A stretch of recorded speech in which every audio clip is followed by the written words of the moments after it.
Hello everyone, welcome back in the physics class.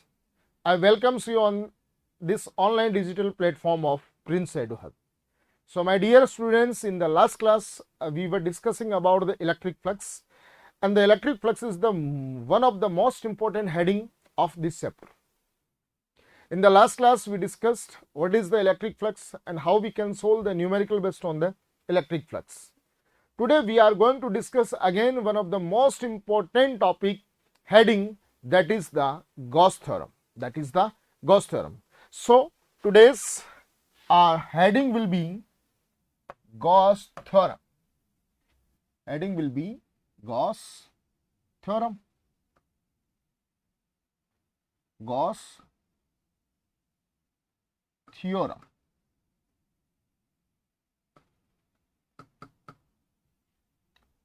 What is the Gauss theorem? Why we use Gauss theorem? Gauss theorem है क्या? Gauss theorem को use क्यों करते हैं? What is the statement of Gauss theorem? How we implement this one? All these things will be discussed in the very detail in today's lecture. So first of all, I am writing the statement of Gauss theorem. According to Gauss theorem, according to Gauss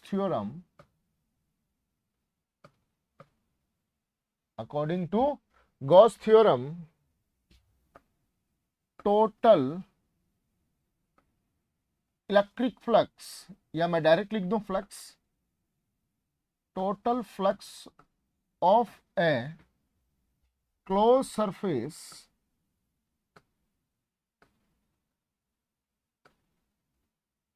is always equal to the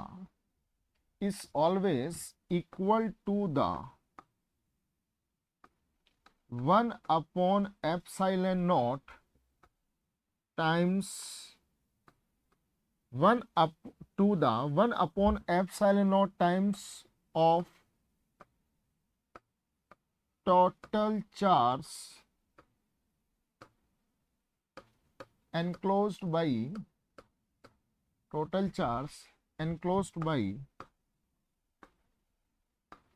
closed surface. बेटा ये तो है इसका statement. This is the statement of Gauss theorem. What is the statement of Gauss theorem? आप मेरी बात को बड़े गौर से सुनते जाइए, यहां से सारी चीजें आपको क्लियर होंगी. देखिए यहां पर एक वर्ड आ रहा है क्लोज सरफेस. मैं इसको अंडरलाइन कर रहा हूं, क्लोज सरफेस. सबसे पहले तो बात करते हैं कि गॉस थ्योरम यूज क्यों करते हैं. Why we use Gauss theorem, किस पर्पस के लिए हम गॉस थ्योरम को यूज कर रहे हैं. Gauss theorem is used to calculate the electric flux of closed surface. अगर आपको किसी क्लोज सरफेस का फ्लक्स कैलकुलेट करना है, किसका? क्लोज सरफेस का. क्लोज सरफेस मतलब स्पेयर हो गया, ठीक है बेटा, क्यूब हो गया, सिलेंडर हो गया, ये सारे क्या है? Close surface. अगर किसी क्लोज सरफेस का फ्लक्स आपको कैलकुलेट करना है तो आप किसके हेल्प से फ्लक्स कैलकुलेट करेंगे? गॉस थ्योरम को यूज करते हुए फ्लक्स कैलकुलेट करेंगे. Only for the close surface. Remember this one, only for close surface the Gauss theorem is valid. अगर कहीं भी क्लोज सरफेस का फ्लक्स कैलकुलेट करना है, we will calculate by using the Gauss theorem. Now how we will calculate the flux of close surface by using the Gauss theorem? Let's see. Statement क्या है? According to Gauss theorem, total flux of a close surface. Gauss theorem के according किसी भी close surface का जो total flux होगा वो किसके इक्वल होगा? Is always equal to the 1 upon epsilon naught times of total charge enclosed by closed surface. कैसे? सुनिए बात. किसी भी क्लोज सरफेस का जो फ्लक्स, इलेक्ट्रिक फ्लक्स होगा, phi E is equal to the 1 upon epsilon naught times means multiply. 1 upon epsilon naught times means 1 upon epsilon naught into किसका है? 1 upon epsilon naught times total charge enclosed by closed surface. इस close surface के अंदर जितना भी charge है उस total charge का 1 upon epsilon naught times है. तो total charge enclosed by closed surface। Clear? तो मैं इसको आगे लिखता हूं, phi E is equals to 1/ε0 times of total charge enclosed in close surface, मतलब क्लोज सरफेस के अंदर जितना भी चार्ज है उसका सम।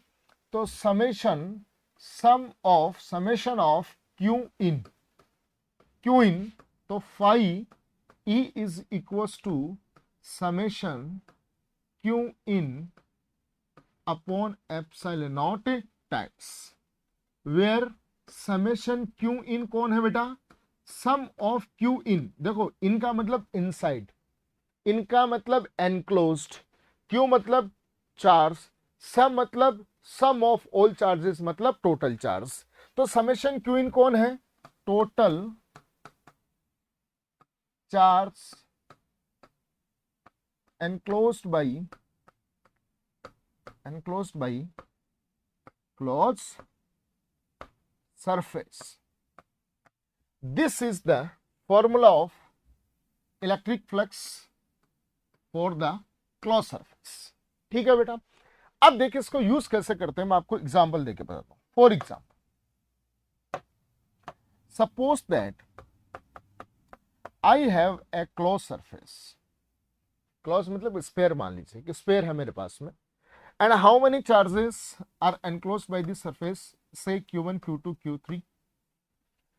there are total 3 charges inside the closed surface। इस closed surface के अंदर total 3 charges हैं, one is the q1, second is the q2 and third one is the q3।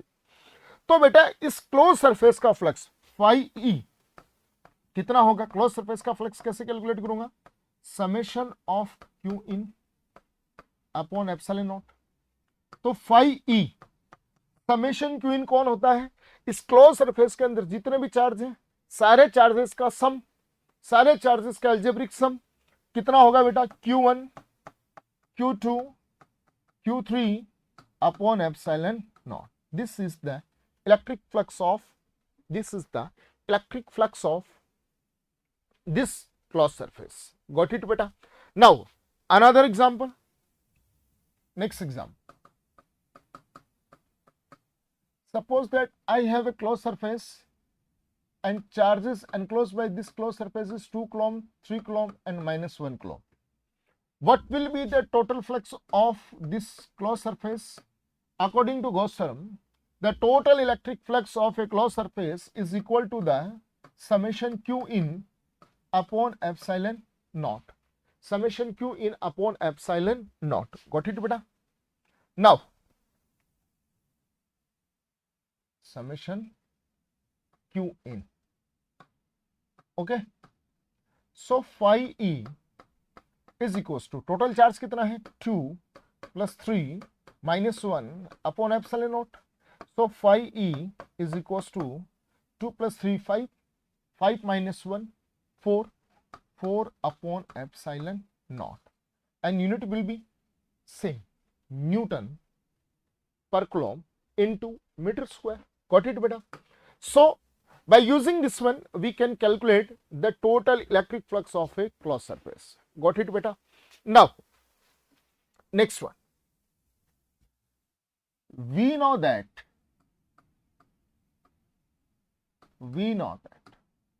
what we know everything।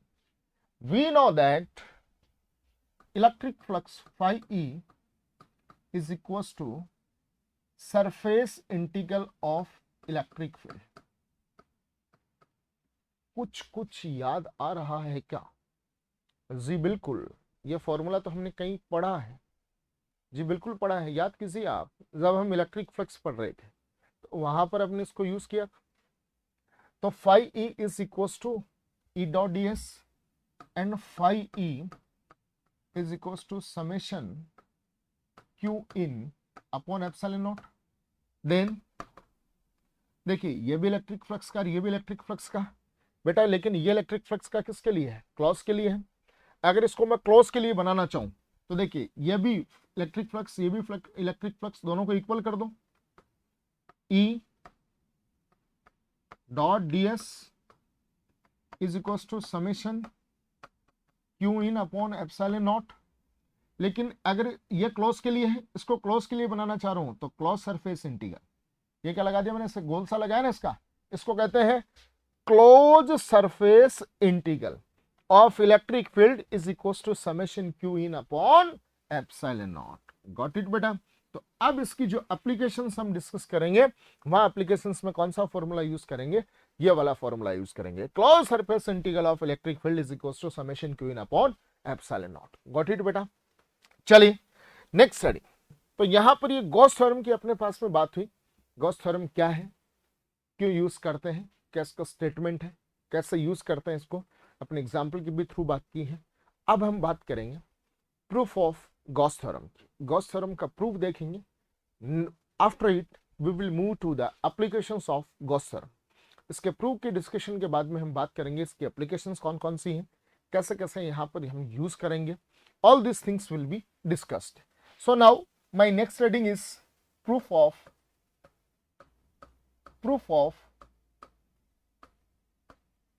Gauss theorem. Proof of Gauss theorem. Got it बेटा। अब देखिए मैं Gauss theorem का proof आपके सामने लेके आता हूं, सुनना बड़े गौर से सुनना बात को। Consider that we have a sphere of radius r. Consider that we have a spherical surface of radius r and a charge q is placed at the center of this sphere. बात को दोबारा सुनिए। Suppose that मेरे पास में close surface है, एक spare है, कितनी रेडियस का, कैपिटल आर रेडियस का, और इस स्पेयर के सेंटर पर कितना चार्ज रखा हुआ है, कैपिटल क्यू चार्ज रखा हुआ है। Got it. आप कैपिटल क्यू अज्यूम कर लें, स्मॉल क्यू अज्यूम कर लें, कोई फर्क नहीं पड़ेगा। Now suppose that a point P is on the surface of this sphere. ये पॉइंट पी कहां पर है, इस स्पेयर की सरफेस पर है। तो इस चार्ज क्यू की वजह से पॉइंट पी पर इलेक्ट्रिक फील्ड कितना होगा, electric field at point P will be E is equals to KQ। बेटा याद कीजिए, पॉइंट चार्ज क्यू से आर डिस्टेंस पर इलेक्ट्रिक फील्ड कितना कैलकुलेट किया था, KQ by are square. Yes और नो। तो यहां से चार्ज क्यू से पॉइंट P पर चार्ज और पॉइंट की सेपरेशन कितनी है, पॉइंट P कहां पर है, पॉइंट पी कहां पर है, सरफेस पर है। तो यार चार्ज कहां रखा है, सेंटर पर रखा है, तो सेंटर और सरफेस के बीच की जो डिस्टेंस होती है किसकी इक्वल होगी, रेडियस के इक्वल ही तो होगी। तो E equals to KQ by are square से equation number first, equation number first. Got it बेटा। Now consider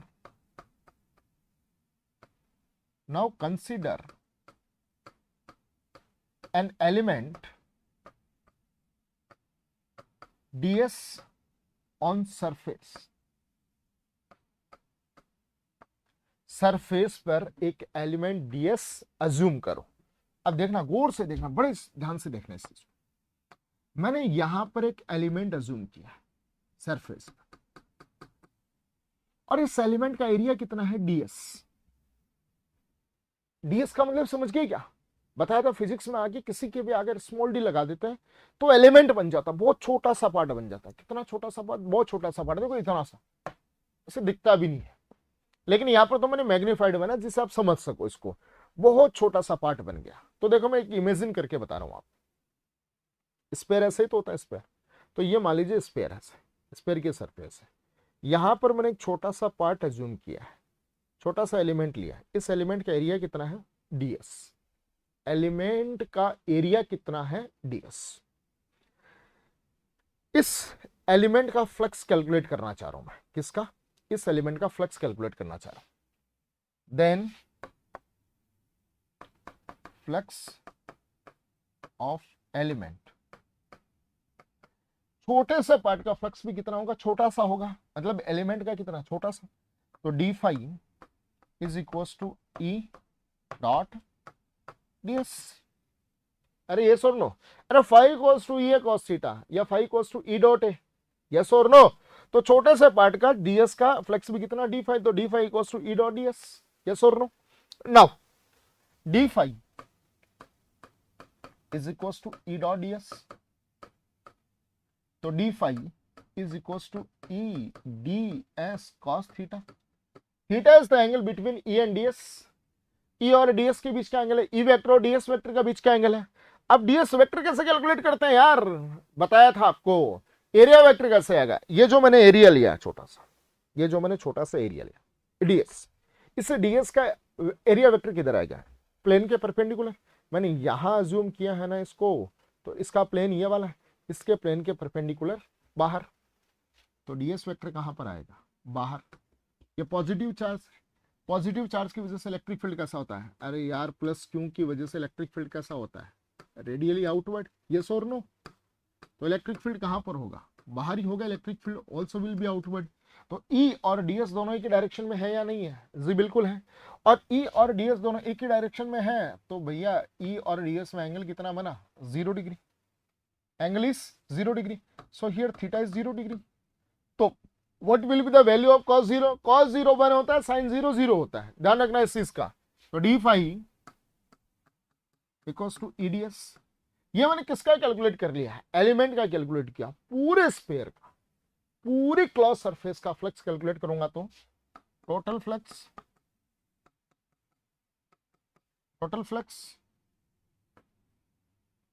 phi is equals to integration d phi, d phi का इंटीग्रेशन करोगे तो phi is equals to integration eds, clear.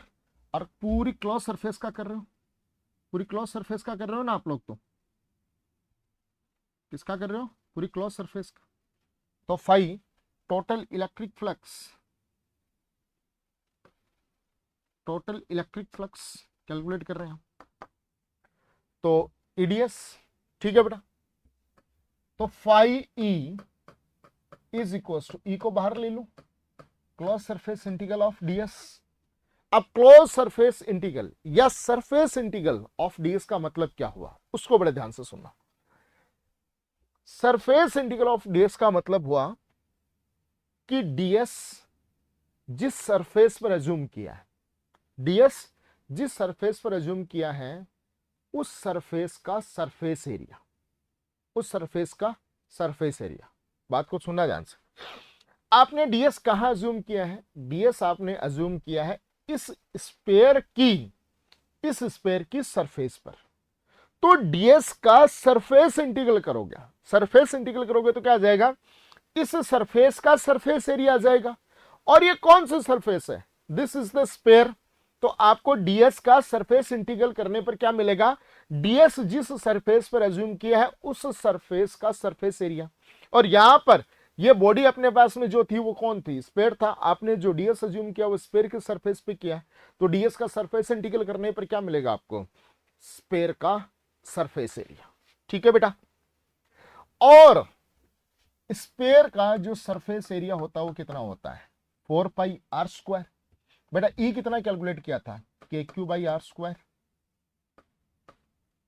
Got it, into ये कितना आएगा 4 पाई, इस sphere की radius कितनी है आर स्क्वायर से आर स्क्वायर कैंसिल आउट, तो 5e इज इक्वल टू, बेटा k कितना होता है 1/4 पाई एप्सिलॉन नॉट, ऊपर कौन है q इंटू 4 पाई से 4 pi cancel out, total electric flux is equal to q upon epsilon not. Hence proved, कर दिया गॉस थ्योरम को प्रूव आपने। बहुत इजी है बेटा, बहुत इजी है, गॉस थ्योरम को यूज करना भी बहुत इजी है, and hence we have proved the Gauss theorem, got it. अब गॉस थ्योरम की प्रूव के बाद में हम चलते हैं सीधे कहां पर, applications of the Gauss theorem, applications of the Gauss theorem. लेकिन एक चीज देखिए, हमने कहा the Gauss theorem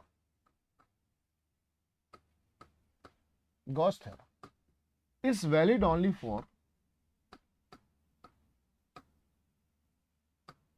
close surface. Gauss theorem किसके लिए वैलिड है? क्लोज सरफेस के लिए। तो ऐसा भी हो सकता है क्या कि आपको कहीं पर टोटल इलेक्ट्रिक फ्लक्स कैलकुलेट करना पड़े गॉस थ्योरम को यूज करते हुए, और वहां पर क्लोज सरफेस हो ही नहीं। आप सोचेंगे सर ये क्या बात हुई, गॉस थ्योरम को यूज करते हुए अगर मैं इलेक्ट्रिक फ्लक्स कैलकुलेट कर रहा हूं, तो we all know that the Gauss theorem is valid only for the close surface. Gauss theorem किसके लिए वैलिड है? क्लोज सरफेस के लिए। अगर क्लोज सरफेस का कैलकुलेट करना है तो मैं कर लूंगा, लेकिन अगर कहीं पर करना है और क्लोज सरफेस है ही नहीं, फ्लक्स कैलकुलेट कर रहे हो और क्लोज सरफेस है नहीं, और वहां पर भी आप किसकी हेल्प से करना चाह रहे हैं? गॉस थ्योरम की हेल्प से। तो फिर क्या करें? अगर क्लोज सरफेस नहीं है और गॉस थ्योरम की हेल्प से फ्लक्स कैलकुलेट करना चाह रहे हैं, तो एक क्लोज सरफेस मान लीजिए ना। Do one thing, assume A close surface. जो क्लोज सरफेस आपने अज्यूम की है, जो मानी है, it means that is a imaginary close surface. That is a imaginary closed surface, and that imaginary closed surface imaginary closed surface is called Gaussian surface, is known as Gaussian surface। तो मुझे यहां पर इसके applications में हम देखेंगे, हमें हर बार एक इमेजिनरी क्लोज सरफेस अज्यूम करने की पड़ेगी, हमें गॉसियन सरफेस माननी पड़ेगी to calculate the electric field of various things. Got it बेटा? Now the next heading is applications of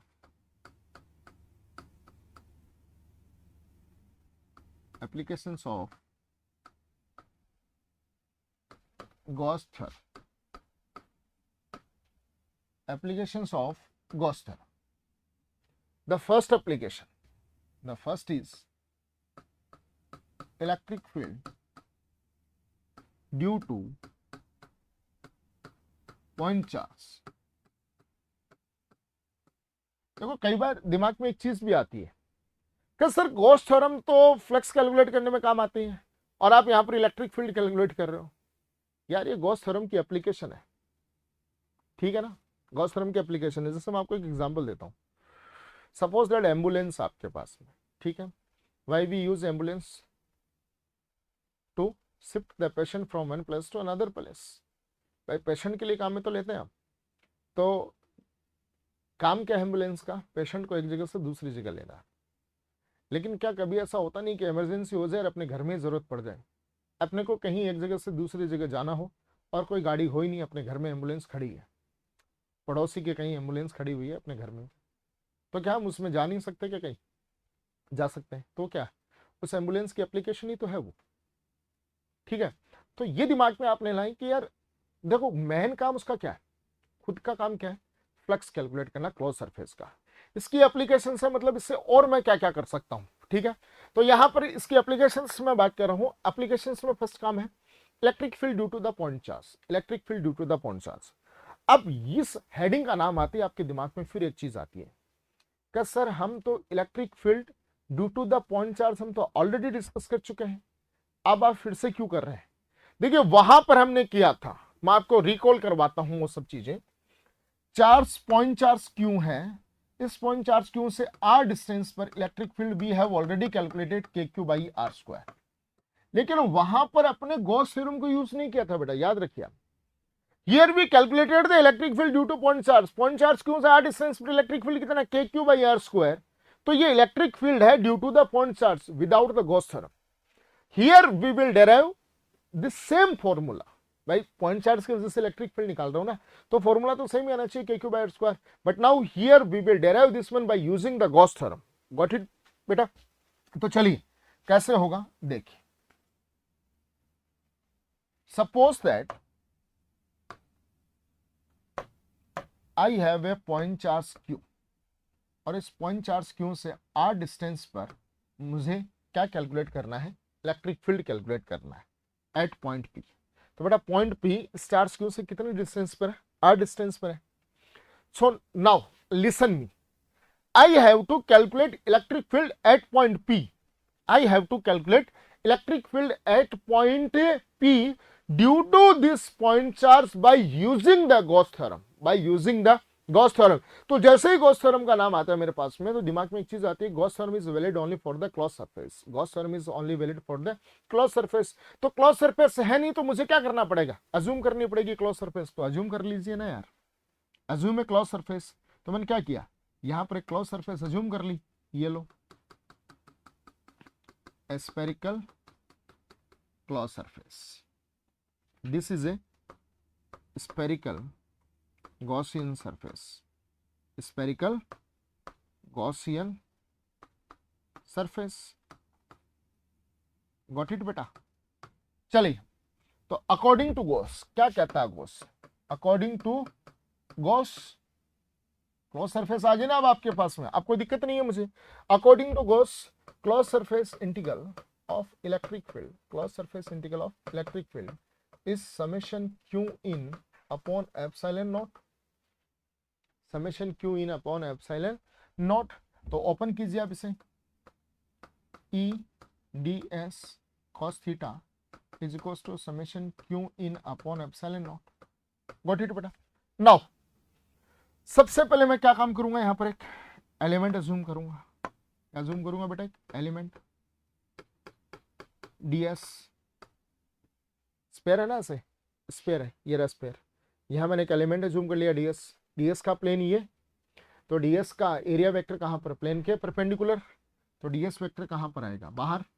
positive charge है तो पॉजिटिव चार्ज की वजह से इलेक्ट्रिक फील्ड भी कहां पर, बाहर।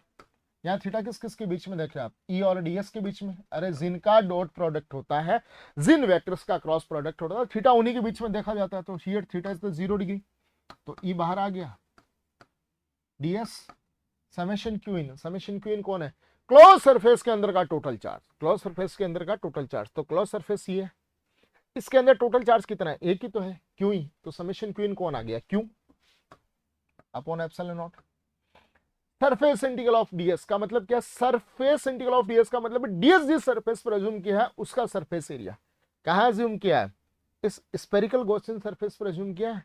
तो ds का सरफेस इंटीग्रल करूंगा तो इस स्पेयर का, इस स्पेयर का क्या आ जाएगा, सरफेस एरिया। और इस स्पेयर की रेडियस कितनी है बेटा, r है, तो कितना आ गया 4 pi r square is equal to q upon epsilon not. तो E is equal to q upon 4 pi epsilon not r square. अरे हाँ या ना,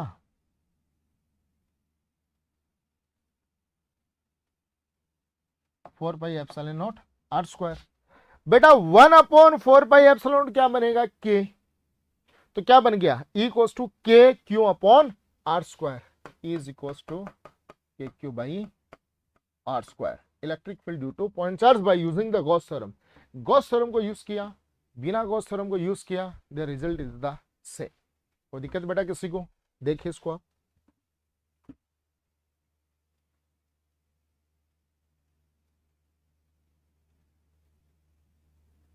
नाउ ये इसकी हुई मेरे पास में फर्स्ट एप्लीकेशन, ठीक है बेटा। अब फर्स्ट एप्लीकेशन के बाद में अपन डिस्कस करते हैं सेकंड एप्लीकेशन, ठीक है। नेक्स्ट क्या है, सेकंड एप्लीकेशन क्या है बेटा इसकी, electric field due to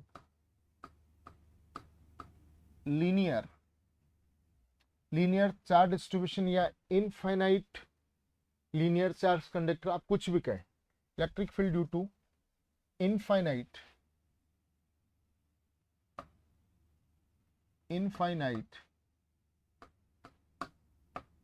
linear charge distribution, electric field due to infinite linear charge distribution. सुनिए बेटा, सपोज दैट मेरे पास में एक इनफाइनाइट लेंथ का एक कंडक्टर है, किस लेंथ का? इनफाइनाइट लेंथ का। ठीक है, मैंने डॉट डॉट देखा है, इसका मतलब किसका है? इनफाइनाइट लेंथ का। चार्ज कंडक्टर ये इनफाइनाइट लेंथ का है, इस पर ये चार्ज। बट एक चीज देखो आप, चार्ज कैसे डिस्ट्रीब्यूटेड है? along a line. So which type of distribution? This is the linear charge distribution. This is the linear charge distribution. ठीक है, चलिए अब आपसे एक बात पूछता हूं, क्या इस पर चार्ज है? आप कहेंगे जी बिल्कुल चार्ज है। तो इस इनफाइनाइट लेंथ का जो कंडक्टर है, इस पर जो चार्ज है, इस चार्ज की वजह से मुझे r डिस्टेंस पर कोई पॉइंट है P। कितने डिस्टेंस पर बेटा? r डिस्टेंस पर कोई पॉइंट P है। On this point, I have to find out the electric field due to this charge. Got it? By using the Gauss theorem. अब जब भी आप गॉस थ्योरम को यूज करते हैं तो आपको चाहिए क्लॉज सरफेस। तो क्लॉज सरफेस नहीं है तो मैं क्या करूंगा? क्लॉज सरफेस अज्यूम करूंगा। तो क्लॉज सरफेस अज्यूम कीजिए बेटा, अज्यूम ए क्लॉज सरफेस। तो मैंने सिलेंड्रिकल क्लॉज सरफेस अज्यूम कर ली। क्या अज्यूम कर लिया? एक सिलेंड्रिकल क्लॉज सरफेस अज्यूम कर ली। ये लो, कर ली बेटा। किस लेंथ की? एल लेंथ की। कितनी लेंथ की? एल लेंथ की, कर ली। अब एक चीज सुनना बड़े गौर से, क्या बात है? एक सिलेंडर के पास में कितनी सरफेसेस होती हैं? ये सिलेंडर है, देखो सिलेंडर है, सिलेंडर के पास में एक तो ऊपर सर्कुलर सरफेस, एक नीचे सर्कुलर सरफेस, दो तो सर्कुलर आ गई, और तीसरी कौन सी आ गई? कर्व्ड। तो सर्कल है, एक सिलेंडर है, 3 surfaces, 2 circular and 1 is the curved. तो मैं यहां पर कितने एलिमेंट अज्यूम करूंगा? 3 एलिमेंट अज्यूम करूंगा। एक तो कर्व्ड पर करूंगा ds1, 2 सर्कुलर पर करूंगा ds2, और एक इस सर्कल पर करूंगा कितने एरिया का? ds3। गॉट इट बेटा? चलिए, अकॉर्डिंग टू गॉस, नेक्स्ट वाले में लिखिए, अकॉर्डिंग टू गॉस, गॉस क्या कहता है? गॉस क्या कहता है? Close surface integral of electric field is equals to summation Q in upon epsilon not. मेरे कितने एलिमेंट अज्यूम किए? मैंने 3 एलिमेंट अज्यूम किए। So I will break this formula in 3 parts. E dot ds1 plus E dot ds2 plus E dot ds3 is equals to summation Q in upon epsilon naught. चलिए open कीजिए इन्हें आप। E ds1 cos theta plus E ds2 cos theta plus E ds3 cos theta is equals to summation Q in upon epsilon naught. ठीक है बेटा, यह theta किस किस के बीच में बात करेंगे अपन? E और ds1 में, E और ds2 में, और E और ds3 में, ये बात करने वाले हैं। चलिए थीटा देखते हैं, थीटा कैसे कैसे है। यहां पर एक ऐसा चार्ज है बेटा, पॉजिटिव चार्ज है। देखो दोबारा मैं रिकॉल करवा रहा हूँ, ये सब चीजें बताई हुई है। जैसे अगर पॉइंट चार्ज है पॉजिटिव, तो इलेक्ट्रिक फील्ड कैसा? Radially outward. कैसा आएगा? बाहर। अगर ऐसा कोई पॉजिटिव कंडक्टर है तो पॉजिटिव कंडक्टर के लिए इलेक्ट्रिक फील्ड हमेशा, देखो पॉजिटिव से इलेक्ट्रिक फील्ड लाइंस हमेशा कैसे निकलती है? बाहर निकलती है। तो पॉजिटिव से हमेशा कैसी बेटा? बाहर ही निकलेंगे। कैसे निकलेंगी? बाहर निकलेगी। इधर इधर इधर इधर। पॉजिटिव से हमेशा कैसे निकलती है? बाहर ही निकलती है। ठीक है बेटा, चलिए देखिए, ये सिलेंडर है, ठीक है, ये है, यहां से यूं आपने एक सिलेंडर अज्यूम कर रखा, ठीक है। पॉजिटिव से फील्ड लाइंस हमेशा, इलेक्ट्रिक फील्ड कैसा होगा? बाहर। तो इलेक्ट्रिक फील्ड तो पता है कैसा? आउटवर्ड। इसके लिए भी इलेक्ट्रिक फील्ड पॉजिटिव है तो कहां पर? आउटवर्ड। और यहां भी electric field outward. Electric field is outward. अरे भैया पॉजिटिव से बाहर निकल रहा है। अगर ये एलिमेंट में यहां ना अज्यूम करके यहां करता तो इसके लिए भी इलेक्ट्रिक फील्ड कैसा होता? आउटवर्ड होता। ठीक है, कोई दिक्कत नहीं है। अब ds1 का एरिया वेक्टर देखो, क्यों? क्योंकि देखो यार थीटा किस किस के बीच में देखना है? E और ds1 में। क्या इलेक्ट्रिक फील्ड की डायरेक्शन तो मिल गई। ds1 का एरिया वेक्टर, अब देखो एरिया वेक्टर हमेशा कैसा आता है? प्लेन के परपेंडिकुलर। ds1 कहाँ माना आपने? इस कर्व्ड सरफेस पर, इसी पर तो माना आपने। तो ds1 का प्लेन ये वाला, अरे यही तो प्लेन हुआ, इसी पर तो माना है, तो प्लेन ये हो गया, प्लेन के परपेंडिकुलर। तो ds1 भी कहां पर आ गया? आउटवर्ड। नेक्स्ट ds2 का इस सर्कल पर माना है, सर्कुलर सरफेस पे माना है, तो ds2 का प्लेन ये, तो प्लेन के परपेंडिकुलर ऊपर, तो ds2 कहां आ गया? ऊपर। नेक्स्ट नीचे ds3 यहां पर माना है, ds3 का प्लेन ये वाला, तो प्लेन के परपेंडिकुलर नीचे, तो ds3 कहां पर आ गया? यहां पर। ds1 और ई में इलेक्ट्रिक फील्ड 0 डिग्री, यहां थीटा कितना? 90 डिग्री, यहां भी थीटा कितना? 90 डिग्री। तो बेटा यहां थीटा 0 डिग्री, यहां थीटा कितना? 90 डिग्री, और यहां भी थीटा 90 डिग्री। Got it? अगर थीटा 90 90 है तो cos 90 कितना होता है? 0। cos 90 0 होते ये पूरी टर्म कितनी होगी? 0, और ये cos 90 की वजह से ये टर्म भी कितनी होगी? 0। Only this term will be the contribute. Got it? तो चलिए E ds1 summation q in upon epsilon not. ds1 का सरफेस इंटीग्रल, ds1 का सरफेस इंटीग्रल का मतलब जहां ds1 आपने अज्यूम की है, जहां ds1 आपने अज्यूम की है उसका सरफेस एरिया। ds1 कहां अज्यूम किया आपने? इस सिलेंडर की कर्व्ड सरफेस पर। तो इस कर्व्ड सरफेस का सरफेस एरिया कितना होता है? 2 पाई आर एच। सिलेंडर का कर्व्ड सरफेस का सरफेस एरिया कितना होता है? 2 पाई आर एच। तो बेटा 2 पाई आर एच, एच किसके इक्वल है? एल के। तो मैं लिखूंगा यहां पर E 2 pi R L is equal to summation Q in upon epsilon not. Summation Q in कौन होता है? क्लोज सरफेस के अंदर का टोटल चार्ज। क्लोज सरफेस के अंदर का टोटल चार्ज। क्लोज सरफेस कौन है? सिलेंडर है। कितनी लेंथ की? एल लेंथ की। इस एल लेंथ की जो सिलेंड्रिकल क्लोज सरफेस है इसके अंदर का टोटल चार्ज कैसे निकालेंगे? We know that lambda is equals to q by l. Lambda equals to q by l. Why I am using lambda यार? क्योंकि चार्ज डिस्ट्रीब्यूशन कैसा है? लीनियर चार्ज डिस्ट्रीब्यूशन है, तो मुझे लैम्डा यूज करना पड़ेगा। Lambda is equals to q. Q कौन है? मान लीजिए इस क्लोज सरफेस के अंदर का टोटल चार्ज है क्यू, अपॉन लेंथ। इसकी लेंथ कितनी है? L.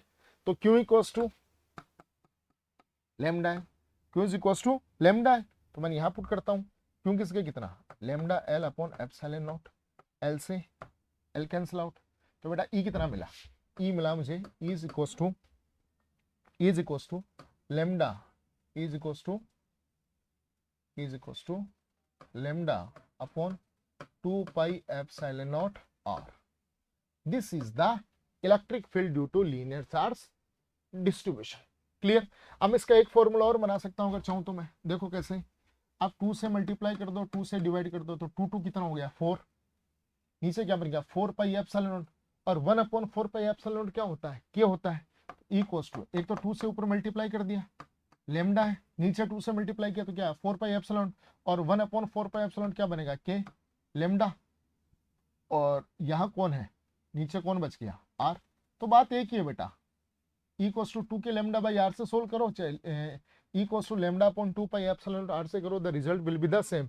And it is clear that E is inversely proportional to r. Inversely proportional to r का मतलब जैसे जैसे हम इससे दूर जाएंगे तो क्या होगा? आर इंक्रीज होगी, and as R increases E decreases. Got it बेटा? So here we discuss 2 applications of the Gauss theorem. The next or remaining applications will be discussed in the upcoming class.